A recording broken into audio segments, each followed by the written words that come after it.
la différence entre cas des charges et définir charge. Nous allons donc continuer nos séries de formations. Nous allons voir la partie 3. OK? Alors, ce que moi, je vais vous montrer encore, nous allons voir comment je fais pour appliquer les différents cas des charges ici, dans ce projet. Je rappelle que nous sommes en train de modéliser et dimensionner une fondation profonde, une fondation sur pied. Mais dans sa partie supérieure ici, nous avons un radier nervuré. Alors, comment je fais afin de définir les cas des charges et ensuite appliquer le différents cas des charges? Alors, premièrement, ce qu'il faut noter, c'est qu'il y a une différence entre cas des charges et définir charge dans Robot Structural Analysis. Quand on dit cas des charges, c'est-à-dire que vous êtes obligé d'insérer le différent cas des charges. Vous pouvez avoir par exemple un cas des charges permanent ou soit un cas des charges d'exploitation ou soit la nature permanente ou bien la nature d'exploitation. Il y a également ce qu'on appelle la nature accidentelle ou soit la nature liée par rapport aux neiges et la nature liée par rapport au vent. Tout ça, nous allons le voir tout à l'heure. Alors, ce que je fais, c'est quoi? Déjà, vous allez remarquer qu'à ce niveau, en réalité, j'ai appliqué 5 types de chargements et ensuite, je fais la combinaison. Ce qui fait, en réalité, au total, j'ai 6 cas de charge. Alors, la première charge que moi, j'ai appliquée ici, c'est justement le charge des poteaux. OK? C'est d'abord les charges des poteaux que j'ai appliquées. Et ensuite, le poids des remblais. Et puis, j'ai appliqué également les poids de l'eau, du réservoir, et puis les revêtements du sol. Et enfin, j'ai appliqué le béton des sous-pavements. OK? Donc, j'ai appliqué en réalité 5 cas de charge. Et après, j'ai fait la combinaison en ELI. Alors, vous allez remarquer qu'à ce niveau ici, je n'ai pas fait la combinaison en LS. Donc, je fais seulement en ELI. Pourquoi? Parce que je vous avais déjà dit qu'en réalité, c'est un projet que j'avais modélisé déjà à côté et puis j'ai dimensionné tous les éléments nécessaires.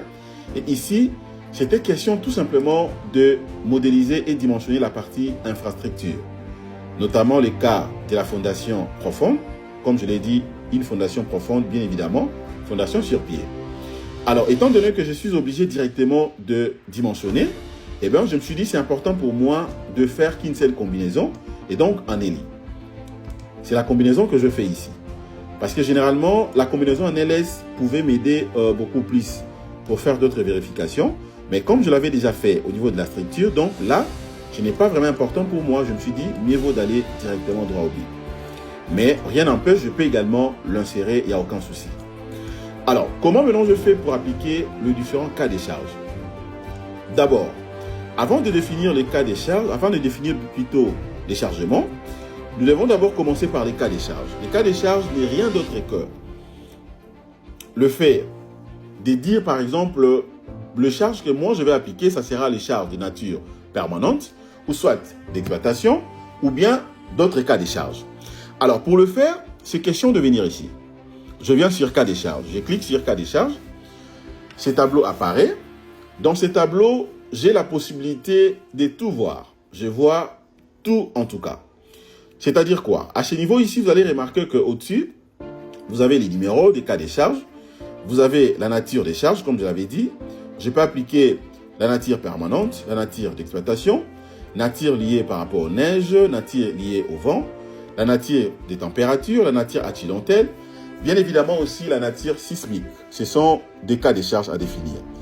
Alors, à ce qui me concerne dans ce projet, OK, comme je l'avais dit, quand bien même que le projet se trouve à une zone non protégée, mais j'ai appliqué la nature permanente ainsi que la nature d'exploitation.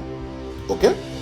Alors, et ensuite, maintenant, ce qu'il faut retenir également, c'est que de l'autre côté, vous allez voir qu'il y a sous-nature. Donc, il y a une différence entre nature et sous-nature dans Robot Structural Analysis.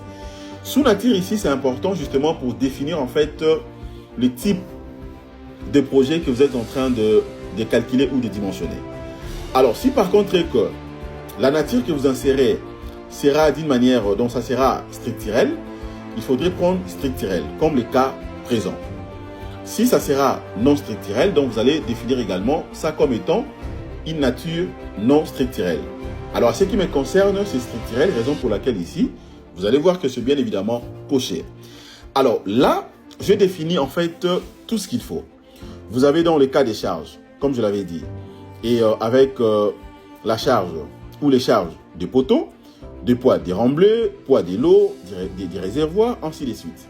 Alors, une fois que j'ai inséré les cas des charges que vous voyez ici, eh bien, je confirme ça.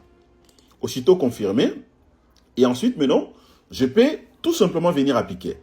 Alors, pour définir maintenant charge ou définir les charges, c'est question de venir ici. Je viens là, je vais prendre également définir charge. Je clique. Et ensuite, je commence maintenant à définir le charge une après l'autre en fonction de ces projets. Alors, si par contre que vous avez des charges qui sont appliquées au niveau des nœuds, il suffira pour vous de venir ici, vous cliquez sur nœud, ou soit vous rajoutez d'abord le nœud, et puis vous cliquez sur nœud, vous commencez à appliquer. Si vous avez des charges liées par rapport aux barres, vous prenez barre et vous appliquez. Charge surfacique également, ainsi que les poids et masses.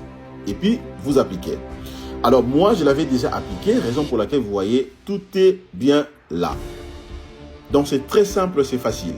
Et ensuite, dès que vous terminez, vous êtes obligé maintenant de faire la combinaison. OK? Pour faire la combinaison, c'est pas facile.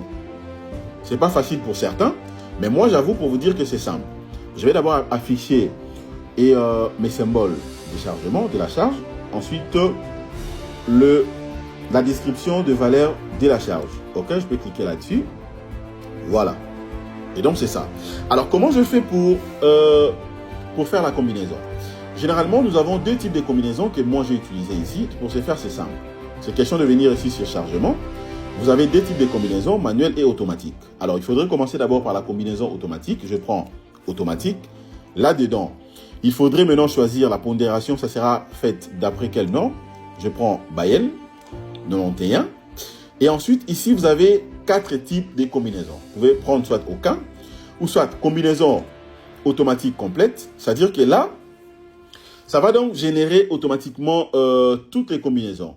Bien évidemment, les types combinaison en ELI, la combinaison en LS, ainsi que les ACC pour les zones sismiques. OK? Pour les zones accidentelles. Et à part ça, il y a moyen de prendre également ça. Combinaison automatique simplifiée. OK? Ça sera toujours les ELI, LS et puis ACC. Mais cette fois-ci, ça sera maintenant groupé comme les cas de l'autre côté. OK? Ici, ça sera également les 3, mais là, ça sera simplifié parce que ça sera groupé. Et ensuite, il y a moyen de prendre également ça. Alors, à ce qui me concerne, étant donné que je suis en train de faire une seule combinaison en ELI, eh bien, j'ai pris aucun pour faire que la combinaison en ELI. OK? Et après, je confirme. Et donc, c'est ça ce que je fais. Raison pour laquelle, ici, vous voyez, vous allez voir qu'il y a toutes les charges que j'ai appliquées. Mais hormis ça, il y a également la combinaison en ELI que je viens de faire. J'espère que j'ai été tellement clair. Et j'espère que vous avez compris ce que j'ai dit. Voilà. Donc, c'est comme ça que vous serez à mesure d'abord de définir les cas des charges, mais aussi d'appliquer les différentes charges que vous avez. Donc, voilà. J'espère que vous avez compris. Merci beaucoup.